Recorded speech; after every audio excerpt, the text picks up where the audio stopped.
नमस्कार, मैं हूं ब्रिज द्विवेदी। कमोडिटीज के इस खास शो मेटल मीटर में आप सभी का स्वागत है। आज के सेशन की बात की जाए तो ओवरऑल मेटल पैक स्टेबल ही नजर आ रहा है। एल्युमिनियम में पिछले एक हफ्तों में ज़बरदस्त तेज़ी देखने को मिली है। वो हम समझेंगे कि तेज़ी क्यों आई। अभी 331 का भाव चल रहा है। कॉपर 1197 पर है, जिंक 323 पर है, लेड 188 पर है। निकल में वीकनेस देखने को मिल रही है। तो ये ओवरऑल मेटल पैक के प्राइजेस मूव कर रहे हैं। हम लोग समझेंगे एल्युमिनियम में तेज़ी क्यों आई और टॉप पिक में क्या कुछ है। आज के एक्सपर्ट्स क्या रिकमेंड करेंगे ट्रेडर्स के लिए, उस पर हम लोग राय लेंगे। हमारे साथ जुड़ रहे हैं खास मेहमान कमोडिटी समाचार कमोडिटी समाचार सिक्योरिटीज के को फाउंडर और head of research Ankit Kapoor ji. Sir बहुत बहुत स्वागत है आपका द बोनस में। जी नमस्कार सर ओवरऑल मेटल पैक को कैसे देख रहे हैं इस तनावपूर्ण स्थिति में? देखिए सारे मेटल पैक में बहुत ज्यादा स्लगिशनेस है, कोई बड़ा मूवमेंट देखने को नहीं मिल रहा है। स्पेशली अगर मैं बात करूं जिंक हो गया, लेड ने जिंक के अंदर तो फिर भी कल गिरावट देखने को मिली है, लेकिन यहाँ पे जो मजबूत काउंटर है वो केवल एल्यूमिनियम है। बाकी सारे कमोडिटीज स्पेशली कॉपर की अगर बात करूं तो काफी स्लगिश चल रहा है। एक रेंज में ही ट्रेड कर रहा है, ट्रिगर्स का वेट कर रहे हैं। कोई अगर नया ट्रिगर मिलता है तो डेफिनेटली उसके ऊपर जाएंगे, लेकिन मुझे लगता है कि जो रेंज बाउंड ट्रेडिंग चल रही है, आज फ्राइडे क्लोजिंग भी है, तो शाम तक भी इसी तरह का मूवमेंट ही रहने वाला है। कोई बहुत बड़े चेंजेस यहाँ पे देखने को नहीं मिल रहे हैं।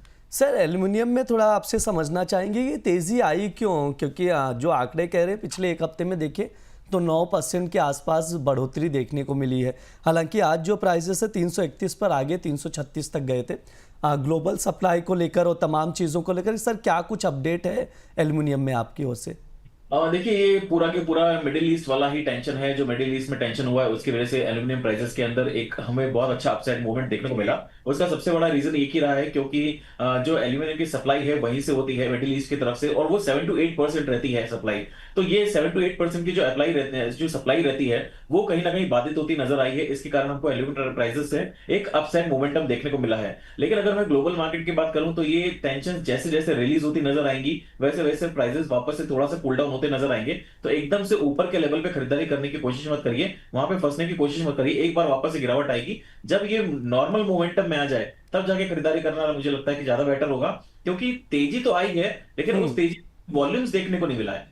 क्योंकि विदाउट वॉल्यूम में तेजी हुई थी, तो एक जो डर था, पैनिक था, उसके कारण हमें एकदम से शार्प अपसाइड मूवमेंट देखने को मिला।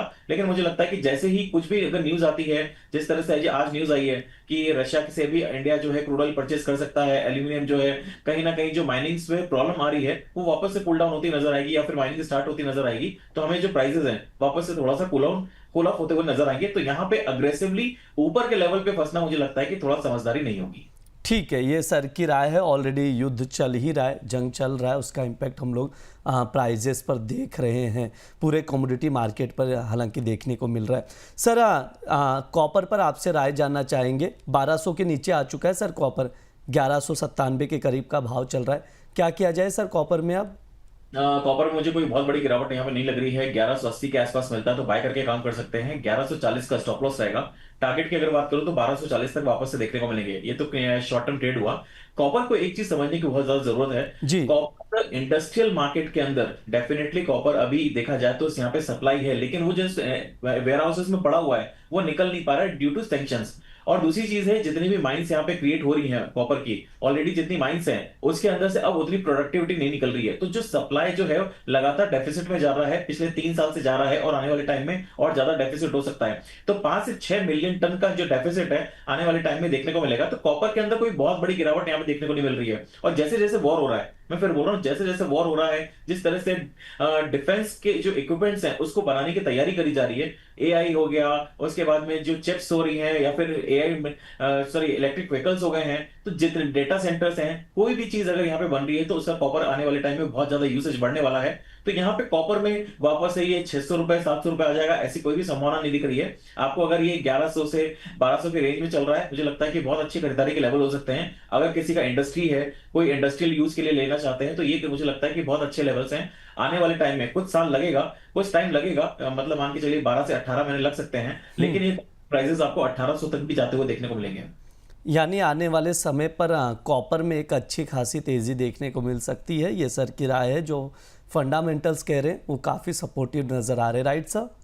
हाँ बिल्कुल, लेकिन एक चीज है कि लोग इसमें मेरे से बहुत सारे क्वेश्चन कर रहे हैं कि आजकल हाँ। मार्केट के अंदर फिजिकल 1 किलो की बार चल रहा है, क्या हम उसको परचेज कर सकते हैं? तो प्लीज उसको परचेज करने मत जाइए, क्योंकि ये कॉपर है, गोल्ड एंड सिल्वर नहीं है। अगर ये इंडस्ट्रियल यूज है, आप 1-1 किलो जो कॉपर है वो आप मार्केट में वापस जो ज्वेलर्स है उनको बेचने नहीं जा पाएंगे। तो प्लीज आप अगर सोच रहे हैं कि हम इसको फिजिकल में इकट्ठा कर लें, वो मत करिएगा, क्योंकि इसके अंदर जंग लगने का खतरा होता है। अगर जंग लग गया तो आपका पड़े पड़े वो चीज जो है खराब हो जाएगी। और अभी भी मैं देख रहा हूँ जो प्राइसेस हैं वो 1500 1550 रुपए के आसपास किलो के आसपास बिक रहा है, और जो एमसेक्स पे प्राइस चल रहा है, जो इंटरनेशनल मार्केट में प्राइस चल रहा है वो 1200 रुपए के आसपास चल रहा है। तो इस तरह की चीजें बिल्कुल भी मत करिए जहां पे आप फिजिकल मार्केट में जाके इसको खरीदने की कोशिश कर रहे हैं। यहाँ पे नहीं खरीदना है। अगर आपको इन्वेस्टमेंट करना है तो म्यूचुअल फंड के थ्रू इसमें इन्वेस्टमेंट करा जा सकता है। ठीक है, ये सर की राय है कॉपर को लेकर। जो फिजिकल में इन्वेस्ट करना चाहते हैं उनके लिए भी यहाँ सजेशन है। सर जिंक में क्या राय है? 322 का भाव चल रहा है, ट्रेडर्स के लिहाज से क्या व्यू है और क्या कुछ इंपॉर्टेंट लेवल्स हैं? देखिए, जिंक में मुझे लगता है कि 325 के आसपास अगर मिलता है तो 328 के स्टॉप लॉस में यहाँ पे बिकवाली करी जा सकती है। टारगेट यहाँ पे अगर मैं बात करूंगा तो 318 तक के यहाँ पे टारगेट देखने को मिल सकते हैं। 318 316 तक के टारगेट रहेंगे, लेकिन 316 का लेवल अगर मिल जाता है तो वापस से एक पोजिशनल खरीदारी रहेगी 300 के स्टॉप लॉस से। तो इंटरडे की अगर बात करूं तो 324 के आसपास बिकवाली करेंगे, 328 का स्टॉप लॉस है, टारगेट 316 तक के रहेंगे। ठीक है, जिंक में शॉर्ट करने की सलाह दी जा रही है। सेल ऑन राइज 322 के करीब अभी नजर आ रहा है। 324 यानी 2 रुपए के इजाफा पर शॉर्ट करें। 316 तक के टारगेट के लिए 328 का स्टॉप लॉस लगाएं। ये जिंक पर सर की राय है। सर लेड और निकल पर क्या व्यू रहेंगे? लेड अभी देखिए 188 पर नजर आ रहा है और निकल में वीकनेस है, 1597 का भाव चल रहा है। देखिए, मुझे निकल में भी वीकनेस लग रही है। कोई बहुत बड़ी तेजी यहाँ पे एक्सपेक्ट नहीं कर पा रहा हूं मैं। 1650 का लेवल जब तक ब्रेक नहीं कर रहा है तब तक तेजी नहीं रहेगी। एक्सपेक्टेशन मेरी यही है कि अभी एक इसी रेंज में चलता हुआ नजर आएगा, नीचे में 1550 और ऊपर में 1650, और बिल्कुल 1600 के आसपास ही ट्रेड कर रहा है।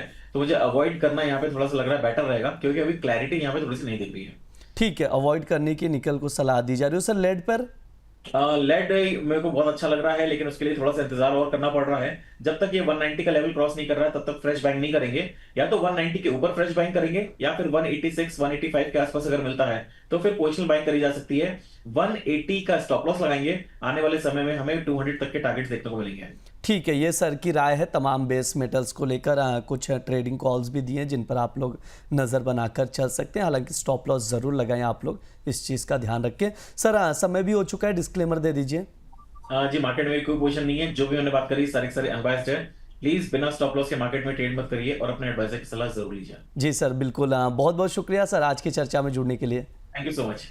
ये हमारा मेटल मीटर शो है। इस दौरान तमाम बेस मेटल्स पर विस्तार से बातचीत करते हैं, फंडामेंटल्स बताए जाते हैं, कुछ ट्रेडिंग कॉल्स भी दिए जाते हैं। अगर आप लोगों के भी सवाल हो तो कमेंट बॉक्स में पूछ सकते हैं। जो हमारे अलग अलग कमोडिटीज़ के शोज़ होते हैं उस दौरान आप लोगों के सवालों के जवाब एक्सपर्ट से लेने की कोशिश की जाएगी। फिलहाल के लिए शो में इतना ही। आप लोग बने रहिए द बोनस के साथ। धन्यवाद।